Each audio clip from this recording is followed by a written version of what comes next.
Hi everyone, this is Tuplex. Welcome back. I've got the SPOM running. So let me show you how it works. I'm just going to switch to normal speed so nothing bad happens while I'm doing this. Alright, so this is what we were trying to get built. We got the hydrogen generator.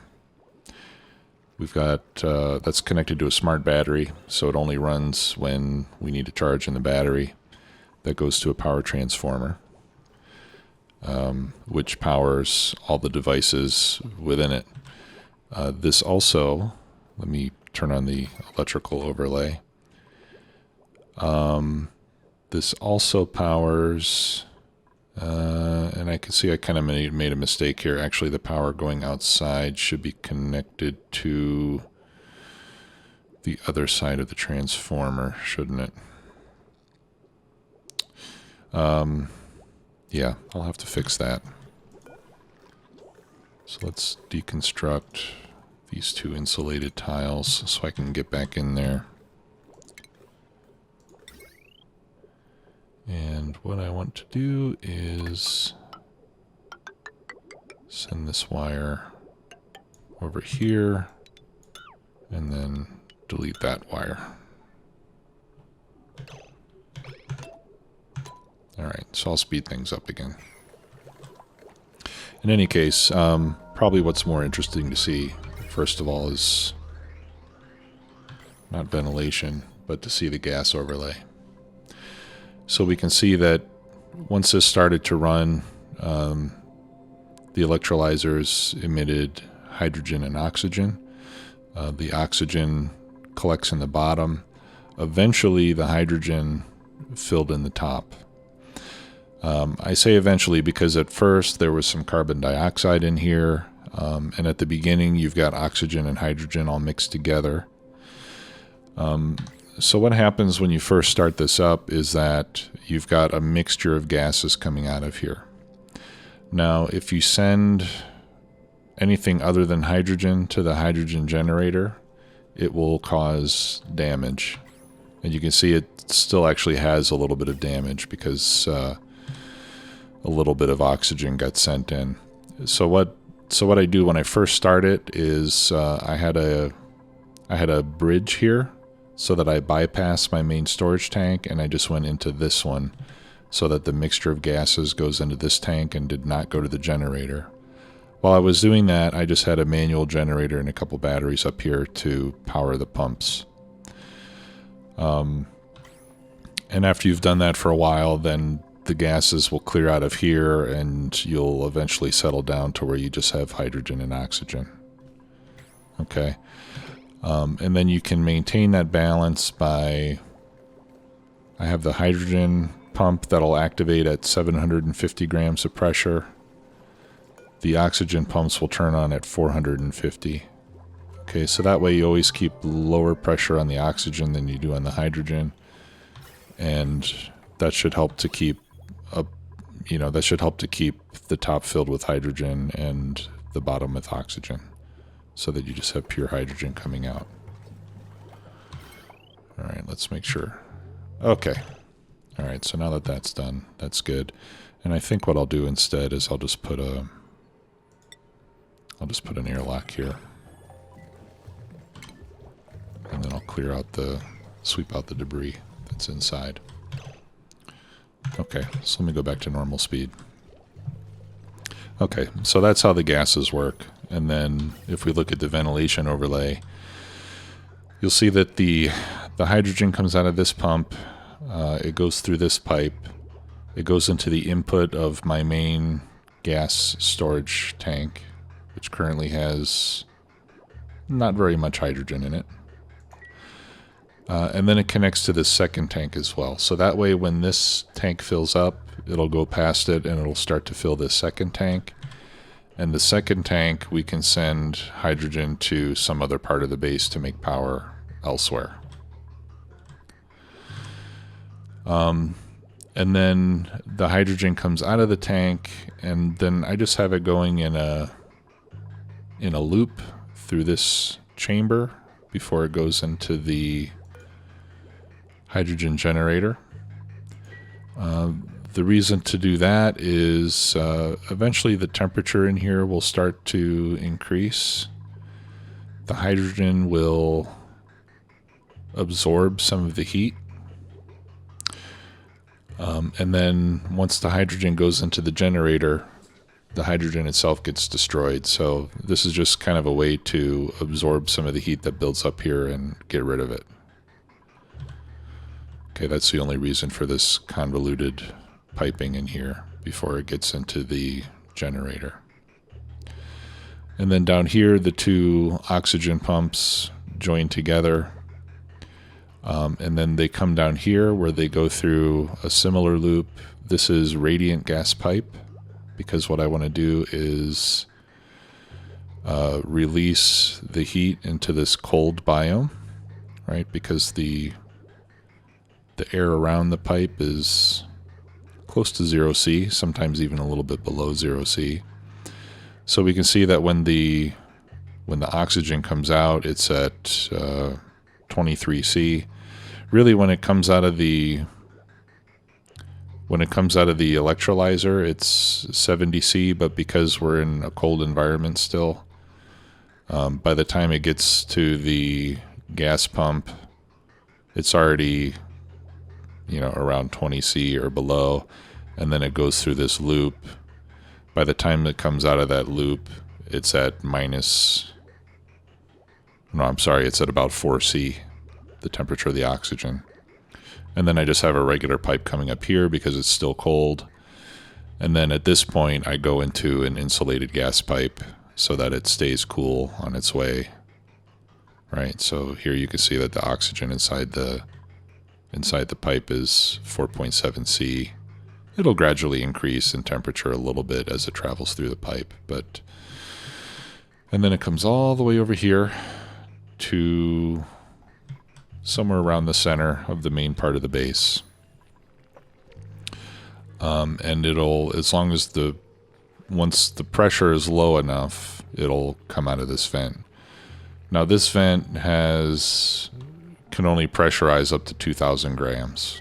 Okay, so once the oxygen pressure around the vent gets to 2,000 grams or higher, it'll block the vent and no more oxygen will come out. Okay, but if we look here, we can see that the temperature of the oxygen just before it gets to the vent is 8.6°C. Right, so it's nice and cool when it comes out. And if we look at the temperature overlay, we can see that it's starting to create a nice cool area around the vent. So this will help keep the inside of the base cool. Remember, we put the wheeze warts over here. You can see that it's quite cool over here next to the electric grill as well.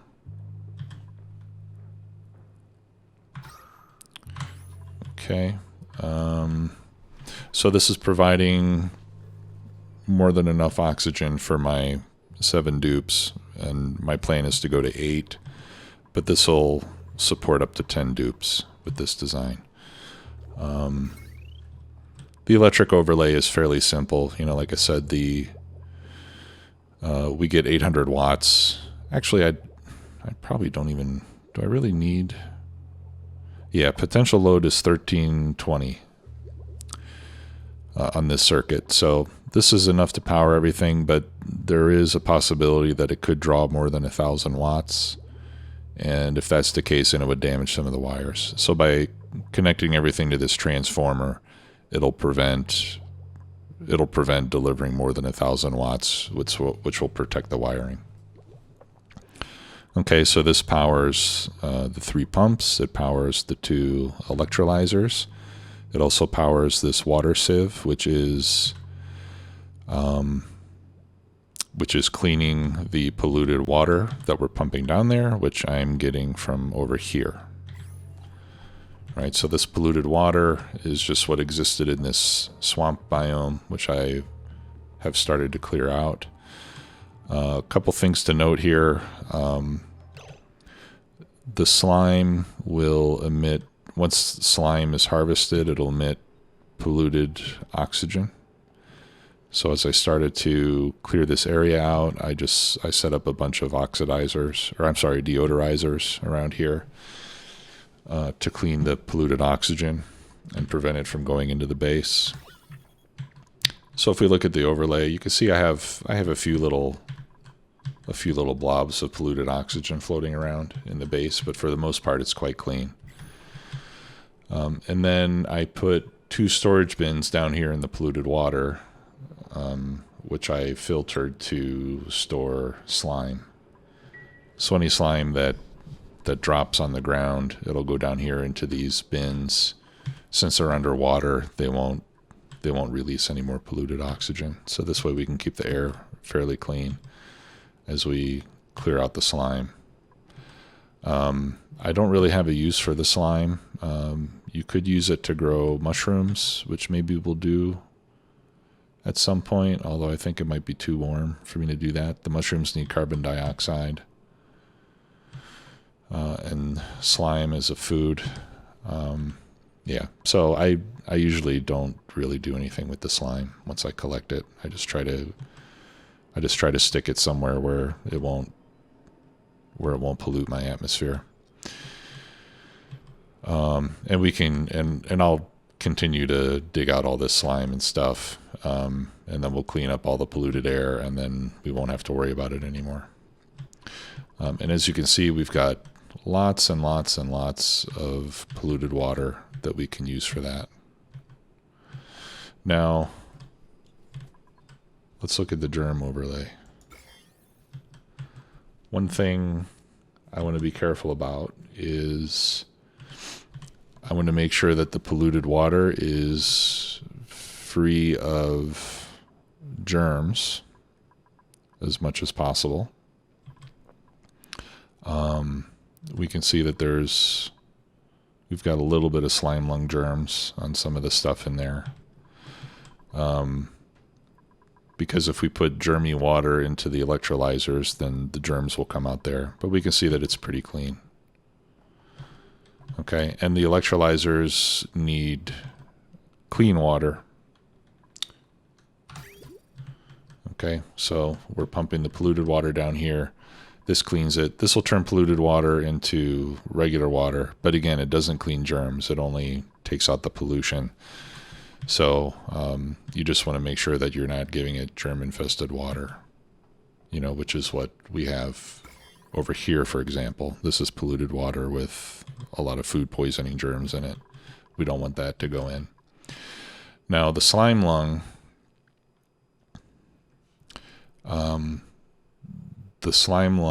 will thrive in polluted oxygen. But when it's in oxygen, it'll slowly start to die. So that's why you can see, like here in the polluted oxygen, you can see that there's, 15,000 germs, 17,000 germs, whereas in the regular oxygen, it's only a few thousand, and as you get farther and farther away, it starts to go down. So the slime lung, once the slime lung gets airborne, as long as the oxygen is clean, it'll slowly die off. So you don't really have to worry too much about the slime lung as long as your air is clean. If you have a lot of polluted oxygen around, then the slime lung can stay alive and possibly infect your dupes. And I don't think any of my dupes are sick. And the slime lung can only infect the dupes when it's in the air. They can't get slime lung from being on the surface, right? They can't catch slime lung by handling slime. They can only get it if they breathe it. And the opposite is true of food poisoning. Airborne food poisoning doesn't hurt them, but if they eat something that has food poisoning germs, then they can get sick from that. Right? So you just have to kind of manage your germs that way. Yeah, see, here's a dust cap mushroom. We could grow these. They need carbon dioxide, and they can grow up to in 35 degrees. Down here I'm at 33, so this is already pretty close to too warm. Down here it's almost too warm as well. So we might, you know, if we keep the base cool, then eventually we might be able to get some mushrooms growing, some dust caps that we can use for food. And then on the grill you can make fried mushrooms.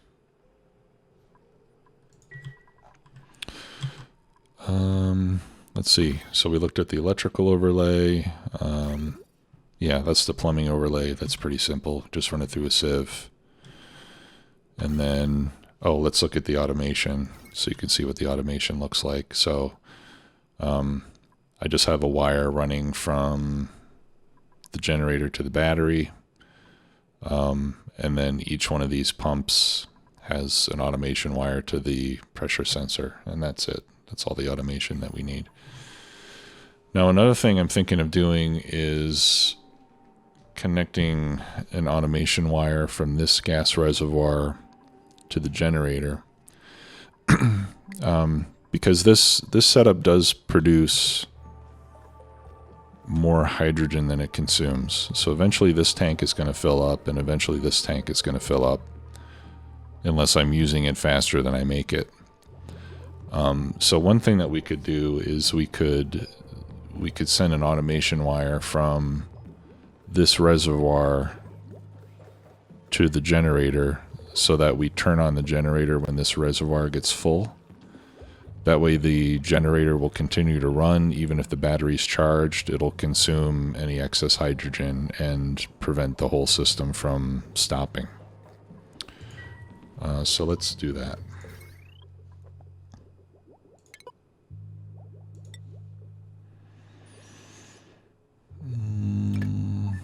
Yeah, then we can run the wire over here, over to there. Oh, you know what? I'm going to need a NOT gate because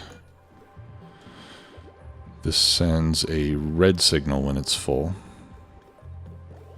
and I want it to send a green signal when it's full. So I need to put a NOT gate on it.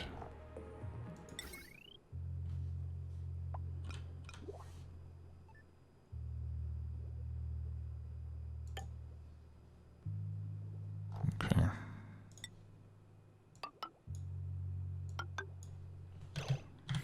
There we go.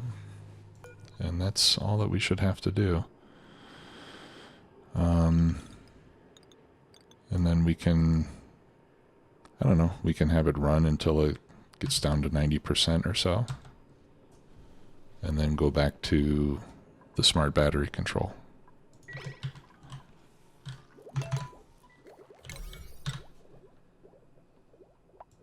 Alright, so let me put some priority on that so that gets built. And then once that's built, I'll go ahead and lock that airlock door so that nobody goes in there. These doors are all locked as well so that the dupes don't go inside. I don't want them going in there and messing up the gases.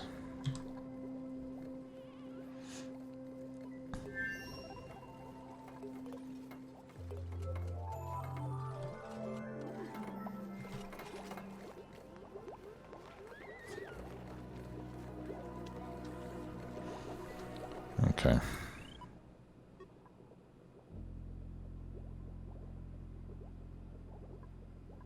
All right, so now we got a red signal coming out of the tank.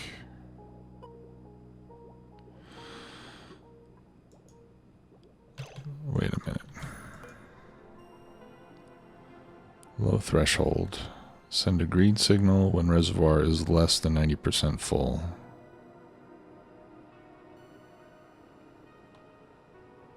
Until it is at the high threshold. Actually, I want a red.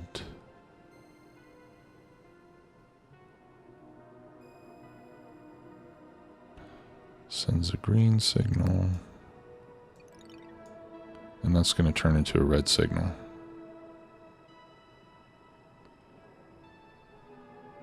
Yeah, actually I think I just want to leave it like that.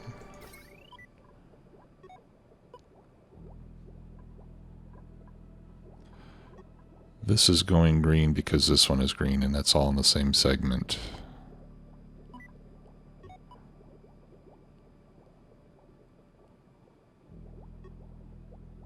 Okay, so that's fine.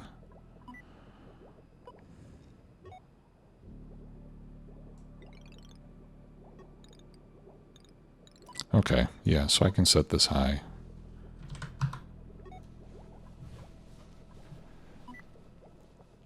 And that way the battery will continue to control it until this flips to red, and then this will be a green signal. And this one will turn red while this one is green. And my understanding is that a green signal will always overwrite a red signal. So if you have more than one signal coming in, if one is green, it'll run.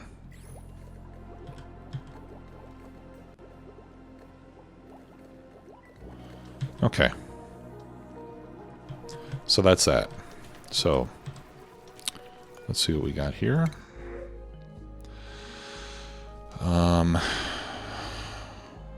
What did we need? I think we needed a cook, right? And I don't have any.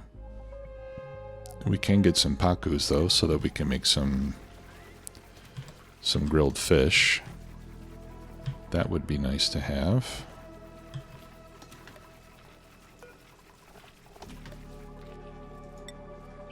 Alright, let's set this up to make cooked fish.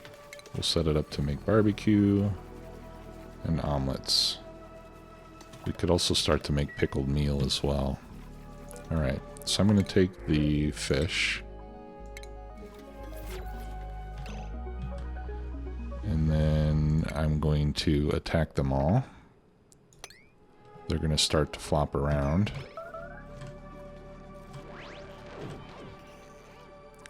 But I want to attack them so that they turn into fish fillets. Or they'll turn into raw fish, and yeah, they'll turn into paku fillets, and then we can fry them up into cooked fish. Now these are starting to get full. So one thing we might want to do is start to make pickled meal.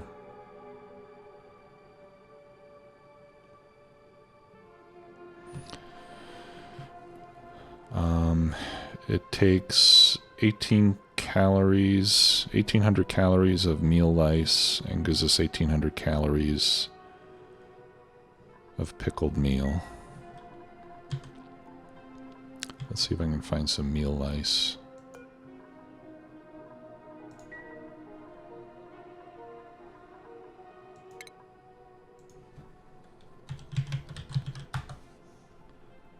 No. There we go, meal lice. Okay, yeah, so one piece of meal lice has 600 calories.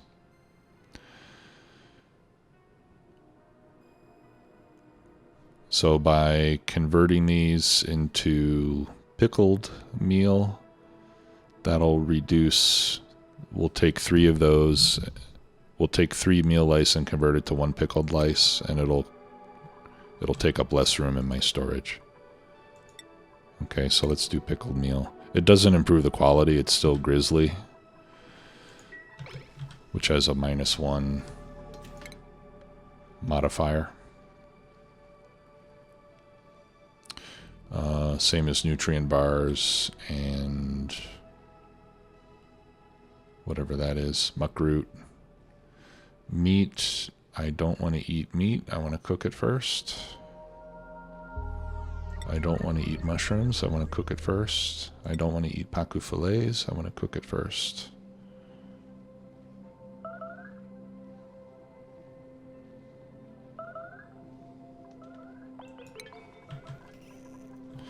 And then also let's say that we don't eat meal lice, we only eat pickled meal when that's available.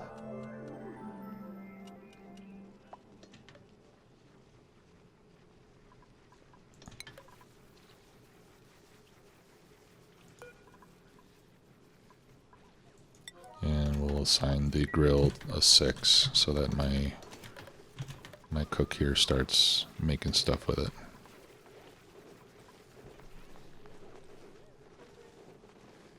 Okay, there's some pickled meal, so now it should show up here. Alright. And that should start to free up some more space in my food boxes here. Let's select some more research. I've already gotten most everything that I want to have access to right now. So at this point, all I'm really doing is just going down the chain and getting everything else done.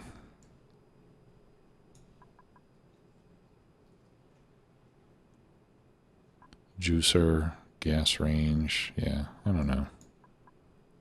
Let's do this one next. So I'm just going to start ticking these off one after another.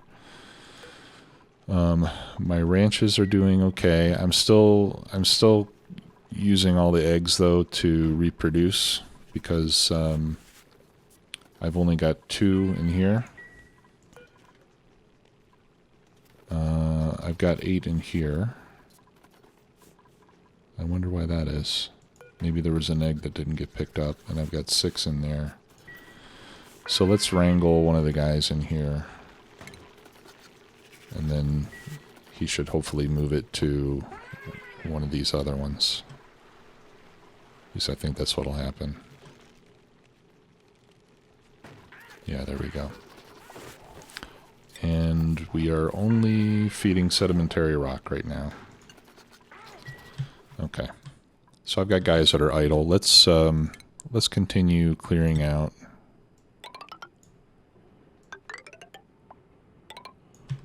the slime biome.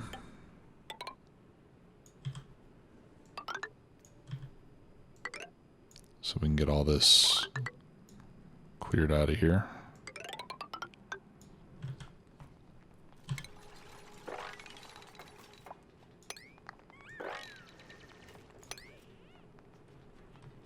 I'm going to skip that one so I don't expose the bleach stone.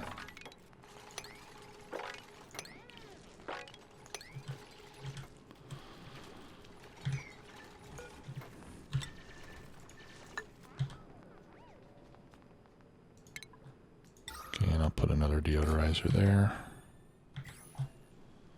So I just want to make sure I've got deodorizers anywhere the polluted oxygen is going to pass.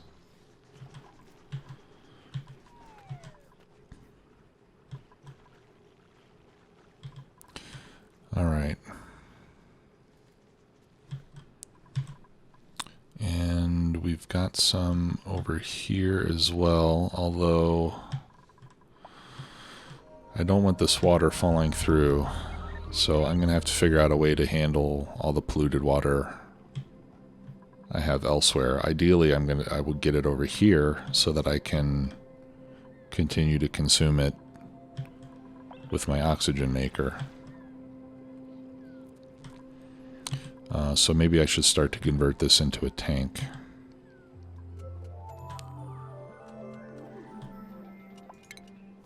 So let's make some tiles over here. I'll make them out of granite so that they're strong.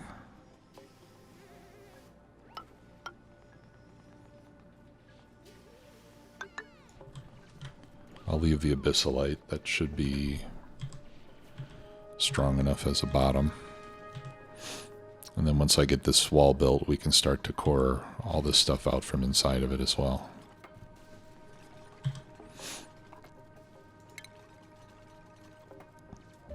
Okay, there's a little bit of hydrogen in there, but I'm not going to worry about that getting released. So I'll go ahead and dig down there. Well, I'll just leave that as the wall. And then we'll need more ladder across this part.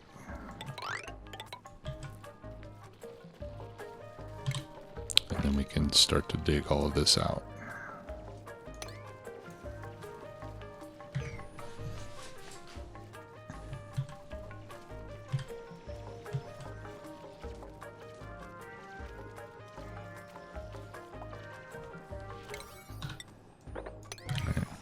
Prioritize that deodorizer.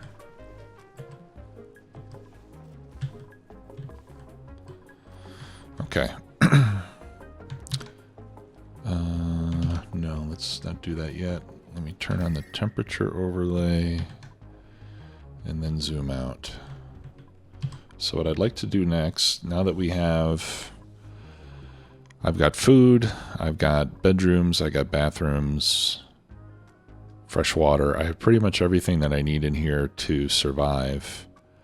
I would like to start to kind of close in the base with insulated tiles to preserve the temperature inside.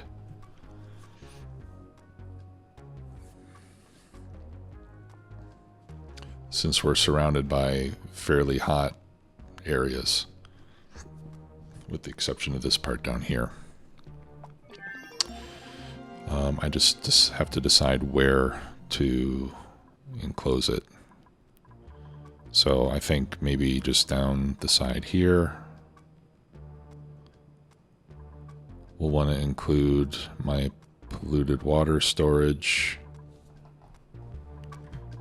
I've got another critter down here that I can wrangle up.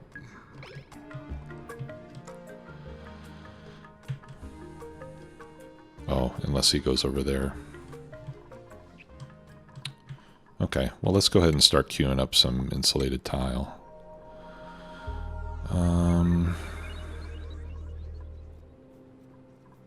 it looks like granite is the material I've got the most of. Alright, so we'll just start going down this side. Whoops. We'll go all the way down there.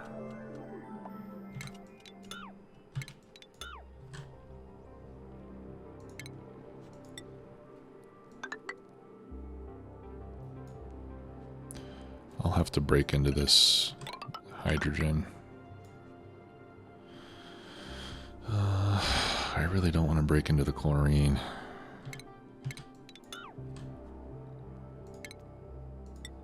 So we could just replace those tiles with insulated tiles.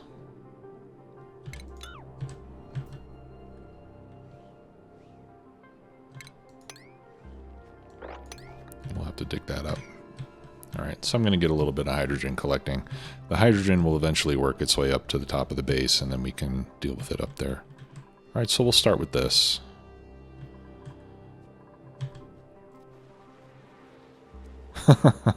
Oh, that's cool.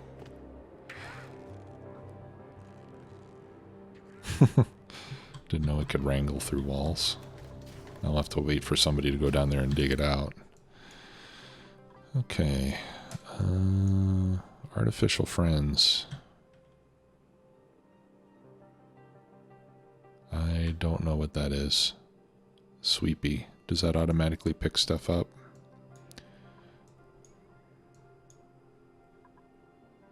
Alright, let's get an espresso machine.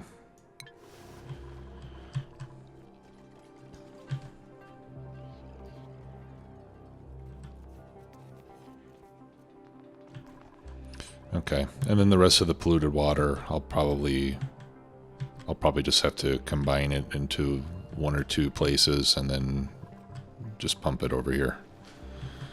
I can't really think of a better way to do it. It's a little too far away to do it with gravity. Okay, we can clear all that out.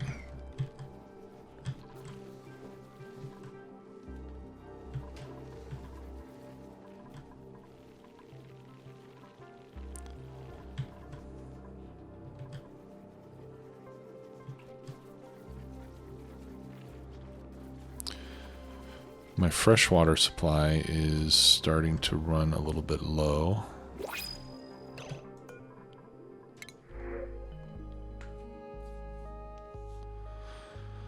Still no cooks.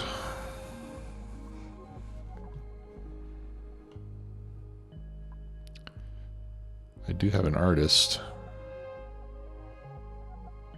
with noodle arms. -3 strength.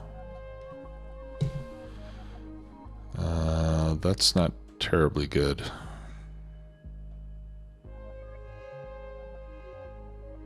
They won't be able to carry very much. I think I'll wait. I'll take the fried mushrooms.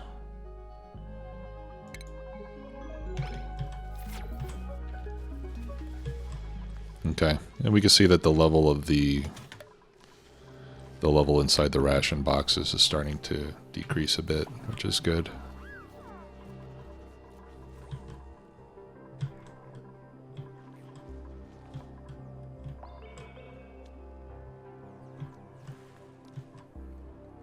Okay, well, this is going to take some time, so I am just going to pause the recording for a little while. And once we get this wall built and all this digging complete, then I'll come back. See you in a bit.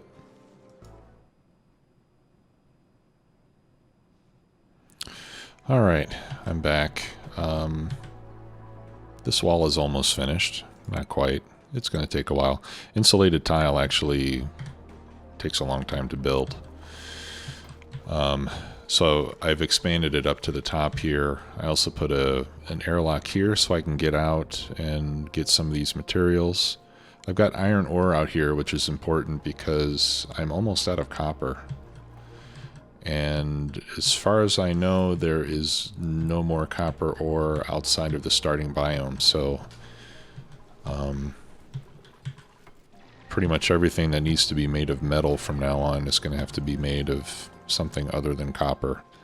And I'm going to try to conserve what little I have just in case there's something I need it for specifically. I'm queuing up some refined iron so that I can make a Exosuit Forge, which I now have enough.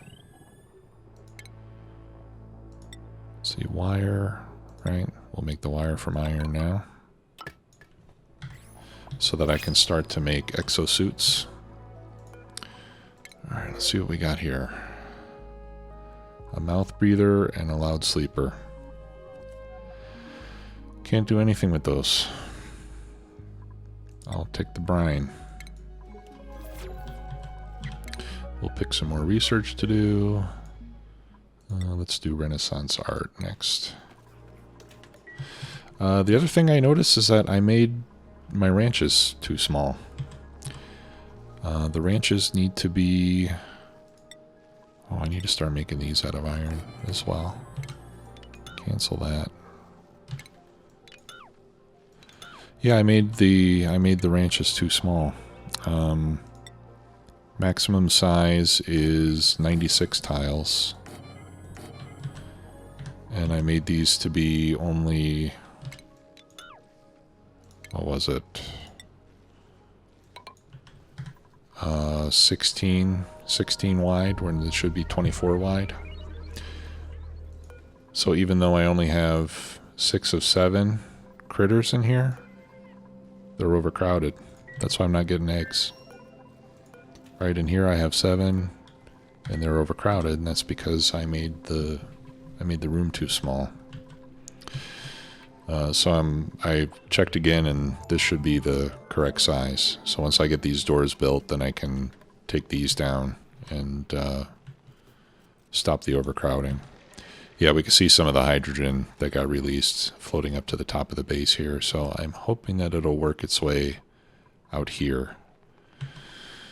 And then it'll collect near the top, and if it gets to be enough of it, we can put a pump up there and pump it into a hydrogen generator. But I don't think we'll need to bother with it if it's such a small amount.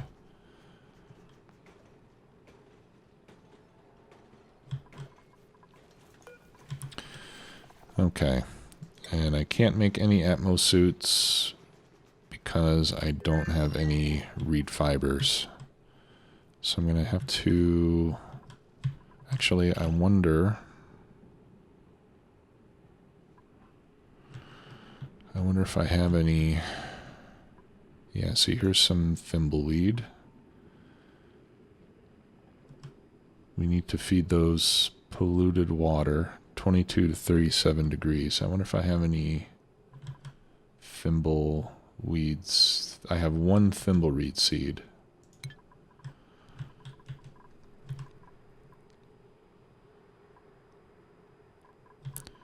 Okay. So one thing I could do is can put a hydroponic tile. Actually, let's put a few hydroponic tiles over here.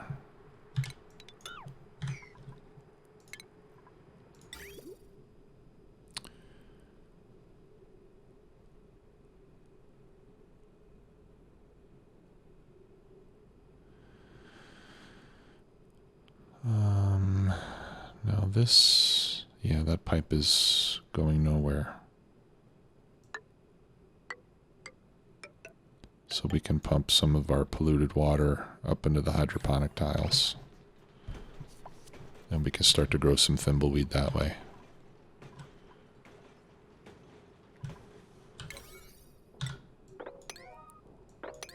Let's prioritize that. Almost done down here. I don't know what it's going to take for somebody to come and dig this out. I put that dig command in there a long time ago.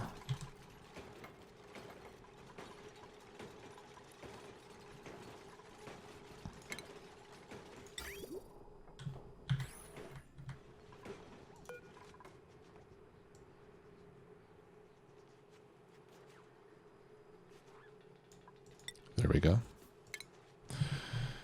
And I'll copy settings, so when I get more thimbleweed seeds, I can grow more there.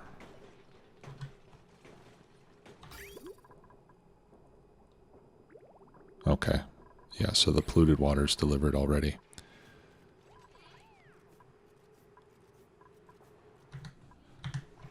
Only got one seed, unfortunately. Body temperature. Okay, there we go. Yeah, 22 to 37, and it's 29 degrees down here, so we're right in the middle of where it needs to be. All right, so this will generate this will give us the, sorry, what is it called? That'll give us the reed fibers that we need. And then in the meantime, I'll look for a couple more. Right, here's one over there that I can dig out. Apparently I didn't have any over here. Which is, well, maybe I'll dig a seed up as I finish digging through all this, if it ever gets done. Maybe I'll find a seed. But anyway, I'll keep this going, and I will see you all next time. Take care. Bye-bye.